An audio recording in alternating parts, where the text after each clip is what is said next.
Okay, here's what I got going. I went through and started the laminating film. You can see it, this isn't attached all the way through yet. I've already got this other wing done. Not done, but the top half is just about done.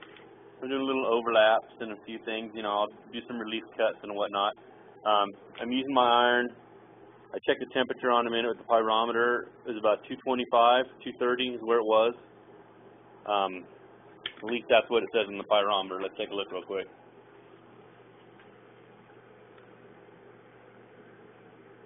Yeah. Looks like it's about 230. Okay. Basically, you can see the leading edges. I went through and started wrapping them. Before I even did it, I went through and put a wrap of the other laminating film on it, the 10 mil, and put it over the lights. If you guys need this stuff, let me know. I'll ship a little bit of the 10 mil out if you want to do your headlights like this.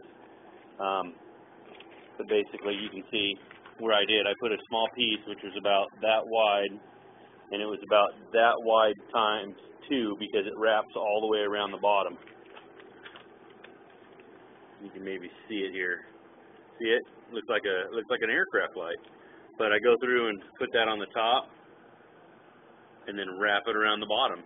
Before I did this, I sprayed the whole wing down with 3M90. Before I put any of this laminating film, I sprayed 3M90 down on the whole wing. A nice, good, heavy coat. You know, I coated all the trailing edges really well. I coated, you know, the very back side of the trailing edges really well. Just wrap the whole thing with 90 and let it dry. And once it's dry, then you can go ahead and, you know, put the laminating film down. I like to do it after it's pretty dry because the laminating film really likes to stick to the 90 that's been dried up for at least a half an hour. So that's the lowdown on the covering. If you've done covering in the past, it's just like covering with monocoat. When you work it, what I do is when I work it from the center this way and then the center that way, and then I work it back and forth all the way across. I don't work it like this because then we'll end up building a taco out of the whole thing.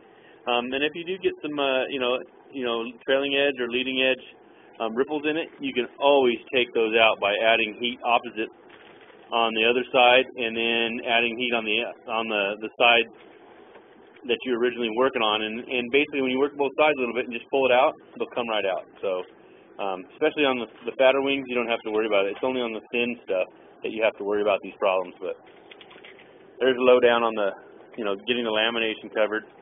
It's not rocket science. It's fairly simple.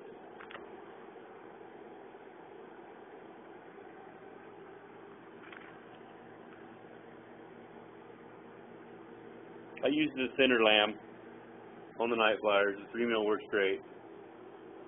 On the slopers, 3 and 5 works great with the patch of 10 mil right under it.